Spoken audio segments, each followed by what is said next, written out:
Well, good morning, boys and girls. Today is September 8th, 2024. This is Connie McClain speaking from Janesville Apostolic Ministries, and I'm glad you're here to join us today. Our story today is the very first rainbow.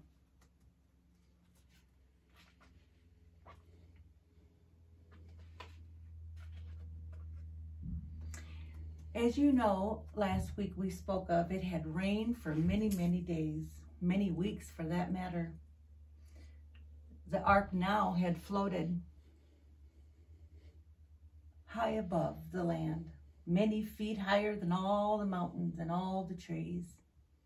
Then, after 40 days and nights, the rain had finally stopped. Little by little, the water began to subside. Noah and his family and the animals had floated safely in the ark for 150 days. That's a long time, you think about it. That is 4.5 months, almost 5 whole months in a boat. Can you imagine? God sent a great wind over the earth, and all the waters gradually began to dry up. Soon the ark came to rest at the top of Mount Ararat.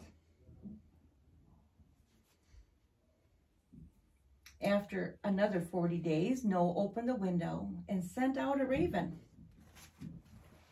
Sent out the raven in the sky.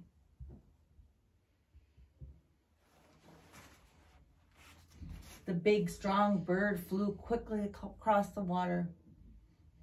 He never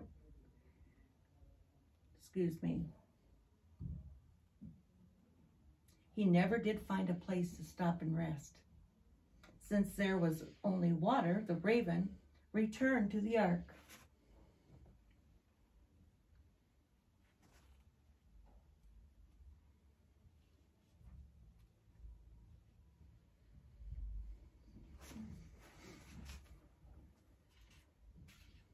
Seven days later, Noah took a dove and let her fly out of the window. The dove flew about for a short time, but she, like the raven, could not find anywhere to rest.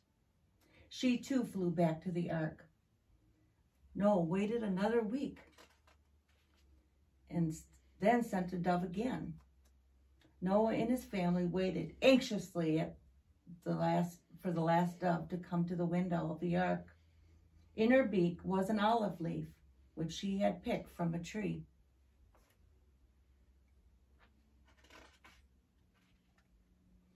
Seven days later, Noah sent out another dove again. This time she did not return. She had found good food and a place to live. Noah and his family no doubt wondered why they could not leave that ark. God had shut that door, and only God could open that door. One day when the sun was shining brightly, Noah heard a creaking sound. Can you imagine?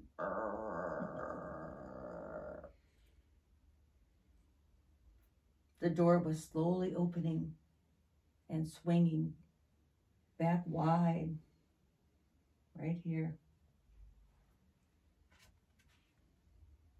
God had opened that door. 8 happy people left the ark and began walking on dry ground again. Then all the animals left the ark too. What a sight that must have been. All the animals and all the people in there for that long, getting out finally on dry land. Elephants and hippos and giraffes and lions, sheep, dogs, cats, all over the place. Can you imagine that day? Down the ramp they came, bumping into each other in their eagerness to leave. There was a whirring of wings as all the birds would take off.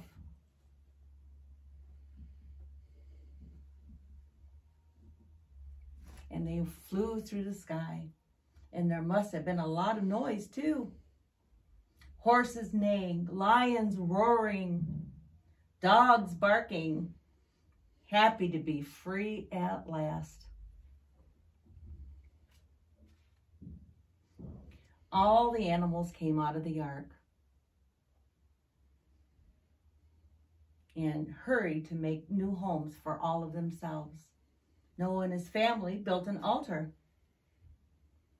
right here to make a special offering to God, thanking him for all his protection, for saving their lives, and for making a provision for him through those 5 months in the ark. God gave Noah and his family a promise. You know what that promise was? It's found in Genesis 9:13.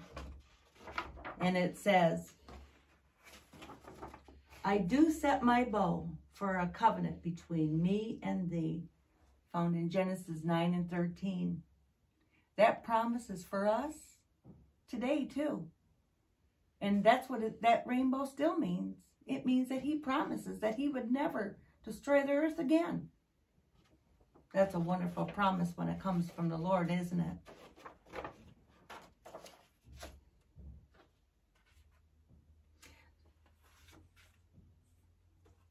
The colors will brilliant red, orange, yellow, green, and blue. This is a sign to remind us that what God says will always stand true. Whenever you look up and see that rainbow in the sky, think of that promise to you. Each time we see that rainbow, we can remember God's many promises to us and what a living God and a loving God he is. Well, that concludes the first rainbow. Stay tuned next week, because next week will be, I believe, the Tower of Babel. The Tower of Babel is the next one. So, all right. Thank you. Have a good day. Have a good week.